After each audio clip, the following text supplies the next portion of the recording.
Hi, friends. I have a story to share with you today. It's full of feelings and surprises. I hope you enjoy it and stay with me until the end. Ready? Let's begin.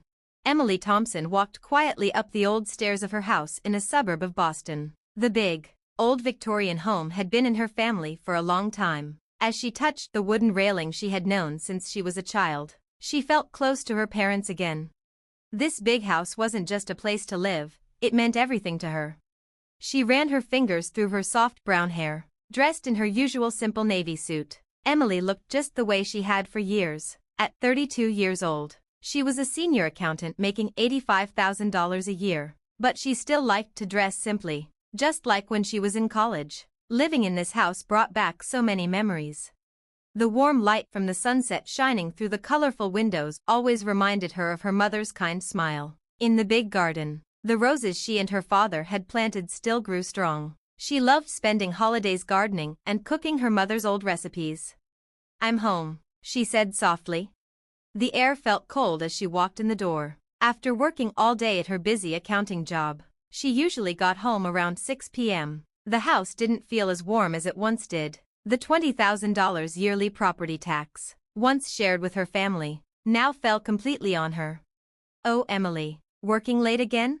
Her mother-in-law, Patricia, peeked out from the sitting room. She looked fancy, with perfect makeup and shiny jewelry. Patricia used to be a private school teacher, but now she spent her time going to bridge club and social events. Since her husband Ben died 10 years ago, she had lived comfortably with the money from his life insurance. She always seemed to look at Emily with quiet judgment. "Welcome back," she said. Her sister-in-law Rachel's voice echoed from the second floor. She called herself a beauty influencer with 20,000 social media followers, but in reality, she was unemployed. Her lavish monthly expenses of $5,000 were entirely covered by monthly allowances of $33,000 from her brother, Michael. Her credit card debt had already exceeded $330,000. Emily silently headed to the kitchen. Married for 3 years without children, the past 6 months of living with her mother-in-law and sister-in-law had completely changed the atmosphere of the house. Her husband, Michael, a successful architect running his own design firm and earning over $150,000 annually, had recently become increasingly interested in real estate development and was coming home later and later.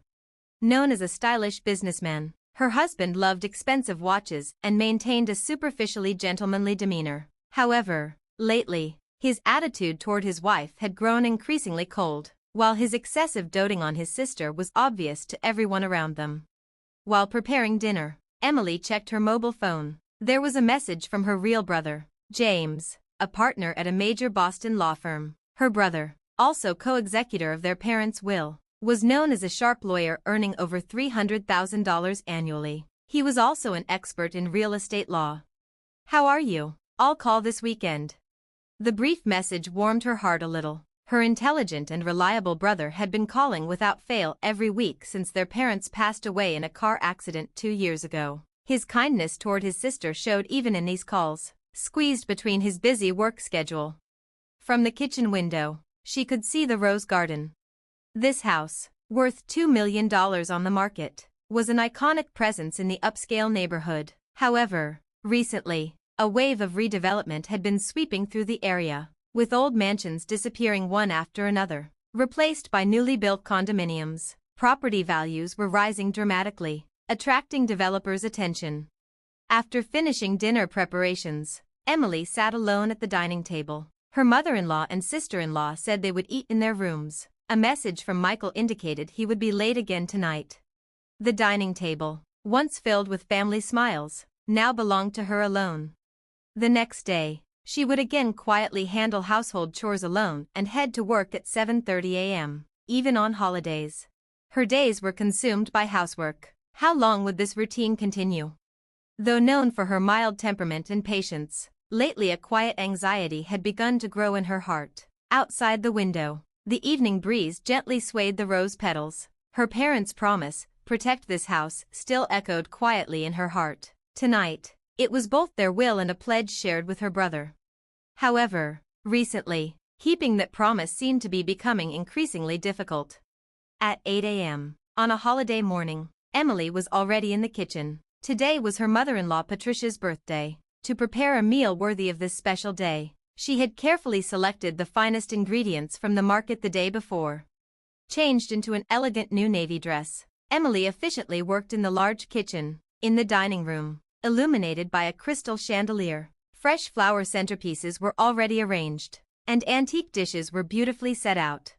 Her mother-in-law's favorite roast beef had turned out perfectly. Emily nodded with satisfaction as she checked it by herself. She had carefully chosen the menu, considering her mother-in-law's preferences. The appetizer was lobster bisque, followed by Wagyu roast beef, grilled seasonal vegetables, and a special order birthday cake. She had even prepared an expensive Bordeaux wine. "Ah, I'm hungry."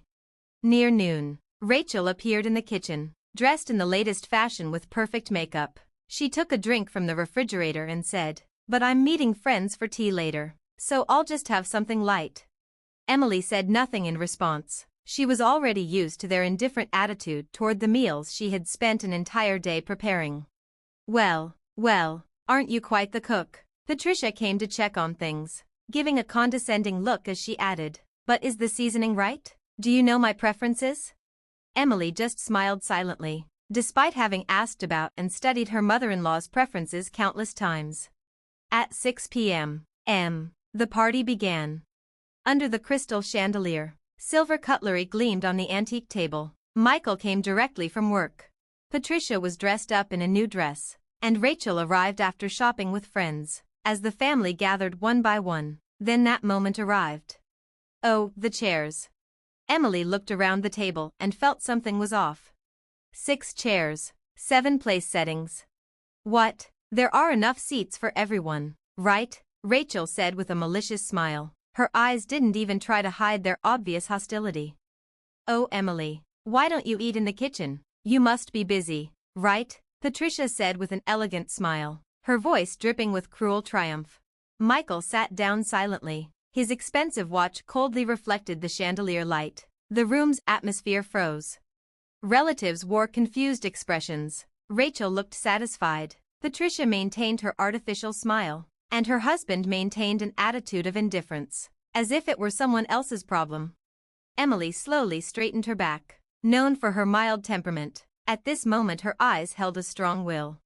"It seems I'm not considered family. Please excuse me." Emily spoke quietly but firmly. There was a strange strength in her voice. Back in her room, Emily immediately picked up her mobile phone. She briefly explained the situation to her brother James, including everything that had happened up until now. "This might be my limit."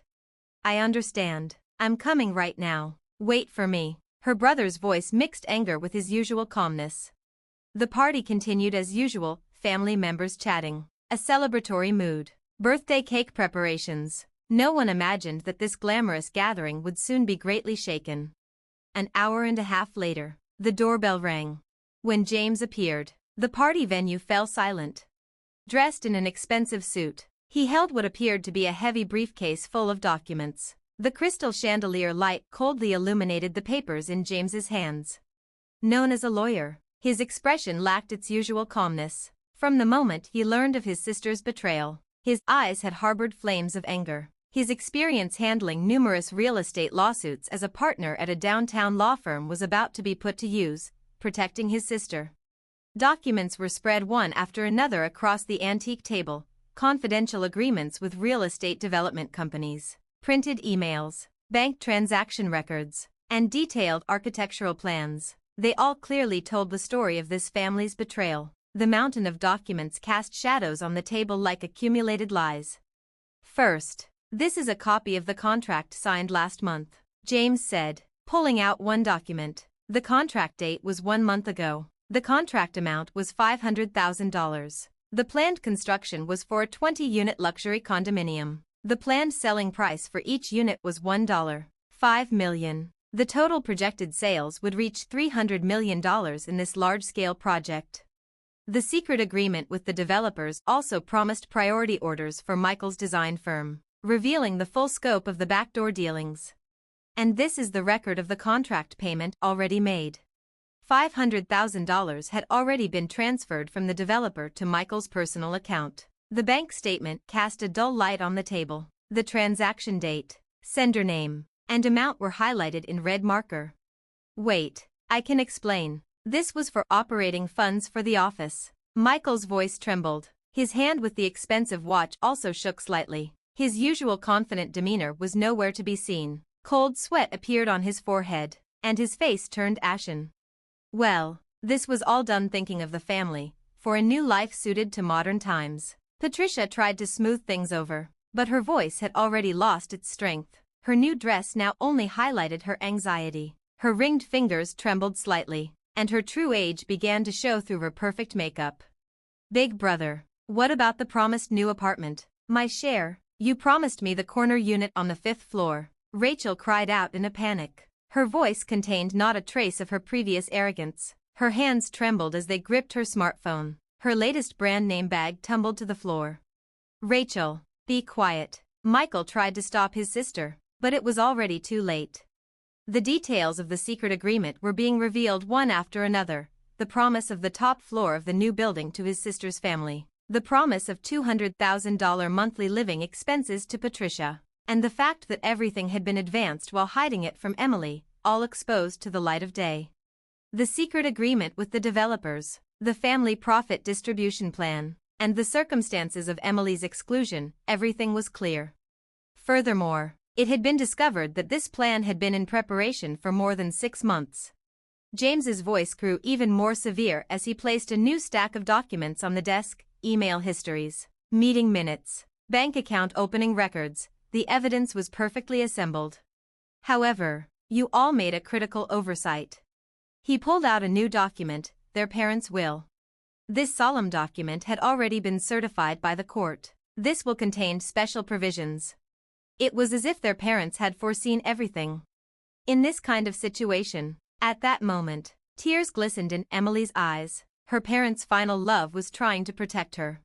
First, there's a clause requiring Emily's consent. This means that any sale or renovation cannot be executed without Emily's written consent. Second, there's a sale restriction clause. This stipulates that the property cannot be sold for 20 years without special circumstances. Third, there are penalty provisions for violations. These include the possibility of criminal charges in addition to civil damages. And fourth, there's a requirement for joint management between siblings. Any important decisions regarding this house require agreement between Emily and myself. James slowly read out each clause. Each word changed the color of the faces of those who had plotted against them. The document, filled with legal terminology, completely shattered their schemes. These provisions have full legal binding power under real estate law. In case of violation, you could be subject to criminal charges, particularly regarding the contract money already received. I judge there is an extremely high possibility it meets the constituent requirements for fraud. Surely not. You intend to press charges? Patricia's expression changed dramatically. The blood drained from the face of the woman who prided herself as a flower of society. Her elegant afternoons at twice-weekly bridge club would now come to an end. Emily, can't we resolve this through discussion? We're husband and wife, aren't we? Michael pleaded toward his wife. However, he stood up.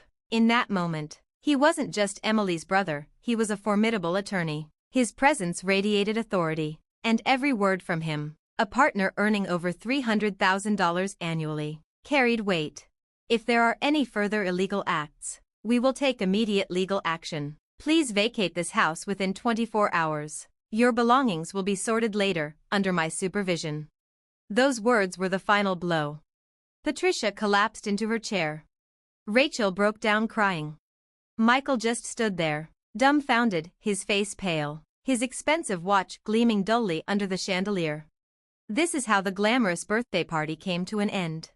On the table, the untouched dishes remained: the Wagyu roast beef, the lobster bisque, the grilled seasonal vegetables Emily had prepared with such care. The special order birthday cake stood silently, still whole, its splendor unspoiled but unwanted. The expensive Bordeaux wine had grown cold. The cork never opened.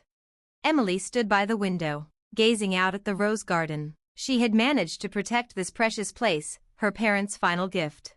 The evening breeze gently caressed her cheek. It was as if her parents were encouraging her. In the window glass, her reflection looked a little stronger than before. This might be the beginning of a new life. As she thought this, a small light of hope lit up in her heart. 2 weeks later, in a conference room at a top Boston law firm, Emily sat across from James. The morning sun streamed through the large windows, illuminating the divorce papers spread out on the desk. Her life had begun to move in a new direction. "This is the final proposal for property division," James said. Emily's voice, when she responded, had become stronger than before. Though her mild temperament remained, a solid core of strength now supported it. The documents detailed a comprehensive list of assets, but there was more. "Michael's betrayal runs deeper than we imagined," James said, sliding over a new stack of papers. They contained evidence of Michael's past fraudulent transactions, padded billing on development projects, under-the-table deals with clients, and even suspected tax evasion. Behind his brilliant career as an architect, he had committed numerous illegal acts. "We've confirmed at least 5 fraudulent cases just in the past 3 years," James said, anger creeping into his voice. Evidence flashed one after another on the computer screen: complaint emails from clients, suspicious deposit records, falsified design drawings. Everything revealed the true nature of Michael. Meanwhile, the neighborhood had changed significantly. This scandal had become the biggest topic in the upscale residential area. Patricia's status in society collapsed. She quietly stopped attending the twice-weekly bridge club. The elegant afternoons of the past would never return. "New facts about Patricia's past have also come to light," James continued, tapping on a tablet. On the screen appeared a newspaper article from 10 years ago, an exposé about her previous husband's estate. It included suspicious insurance payouts, inheritance disputes, and a history of financial troubles. This incident, James said, was certainly not her first. "Mother-in-law was always this kind of person," Emily murmured. Her voice held not sadness, but resignation. The elegant life in a luxury apartment, the brilliant reputation in society, it had all been for show. Michael's architectural firm collapsed as well. Major clients pulled out, projects were cancelled, employees resigned in droves. The once stylish office struggled to remain open. Michael's expensive watch was pawned. His designer suits grew increasingly worn. "Brother, about Rachel, too," Emily handed over another folder. The documents inside revealed even more shocking details: false advertising on social media, the sale of counterfeit branded goods, and multiple credit card frauds. The glamorous life Rachel flaunted to her 20,000 followers had been a complete fabrication. "The total debt far exceeds our initial estimates," James said matter-of-factly. Rachel's debts had already surpassed $1 million, maxed-out credit cards, loans from shady lenders, and compensation orders from fraudulent product sales. Bankruptcy was unavoidable. Local media covered the scandal widely. Family collapse of prominent architect, real estate fraud shakes upscale neighborhood. News spread quickly on social media. Soon, everyone in the architecture world was talking about it. Many developers criticized Michael, and he lost all his job offers. "The court also froze Michael's and his group's money," James said, holding up a new document. "They can't use their assets or leave the country." With that, their fancy lifestyle came to an end. Back at Emily's family home, things were changing in a good way. The old Victorian house was now being considered a historic building. Its value was rising, and people in the neighborhood were taking notice. "It's becoming a great example of how to save old houses," James said proudly. Local support was strong, especially from younger people. The house, which Emily had inherited from her parents, was now shining in a new light. "There's one more thing," James added, showing one last document. It was a restraining order to keep Michael and the others away from Emily and the house. It was the start of a new beginning. Tears filled Emily's eyes, not from sadness. Before leaving the room, Emily picked up a photo of her with her parents. She gave a small nod to their smiling faces. She had finally understood what true family meant. 1 year later, spring sunshine filled the old house. Emily was in the garden, tending to the roses. They were blooming even more than last year. She smiled as she touched the soft petals. The rose garden, once planted by her parents, had become a local favorite. On weekends, neighborhood kids often came by for short visits. "Emily, coffee's ready," someone called from the kitchen. It was Sarah, a new friend she met through the Historic House Society. Thanks, I'll be right there. Emily took off her gloves and brushed the dirt from her hands. Nearby stood a new bench, a community garden feature she had suggested. This place feels really special, Sarah said, placing coffee and lemon cake on the old table. Emily had started baking her mom's recipes again. How's that book coming along? Sarah asked. Emily smiled shyly. She was writing a book about saving old houses. It's going slowly, but I'm getting there. I want people to see how valuable old homes can be. Her voice was calm and confident. Work was going well too. Emily had been promoted and got a big raise. But more importantly, she had changed inside. She no longer held back. She shared her ideas and led with confidence. Her phone rang. It was her brother, James. Emily, are you free this afternoon? He asked warmly. They had grown closer over the past year and made time for monthly family dinners. Yes, I even made tea today, she replied. After hanging up, she looked at the sky. White clouds floated above.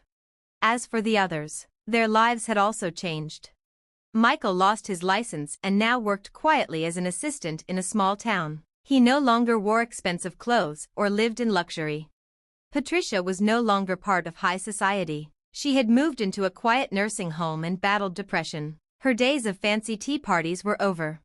Rachel went through bankruptcy. She now worked as a store clerk in a small city. Her social media accounts were gone. Her flashy lifestyle had disappeared, replaced by simple, honest work. But they're still alive, Emily whispered. She no longer felt angry. Life had taught her that people eventually face the results of their actions. Work on the house continued. They added modern features without changing its charm. The old staircase had been repaired, and the stained glass windows had been restored. The house felt alive again, growing more beautiful with time. In about an hour, the kids will be here for the tour, Sarah said, checking the time. Emily's home was now a place where children came to learn about history. Thanks to Emily, the whole neighborhood is changing. It was true. Wild new developments had slowed down. People were focusing more on saving old buildings. Emily's house had become a symbol of that change. Maybe the biggest change was in me, Emily said softly. She was still kind and humble, but now she had strong confidence too. Protecting her family's home gave her a deep sense of pride. As the sun began to set, she looked at a photo of her parents. I'm happy, Mom and Dad. I've found a new kind of family here. Their smiles in the photo seemed to glow. Outside, the spring breeze moved through the rose petals. Tomorrow, sunlight would shine on the house again, just like always. Emily stood at the window, watching the sunset. This was true happiness. Even if families change, the love that matters always stays in your heart. Emily's heart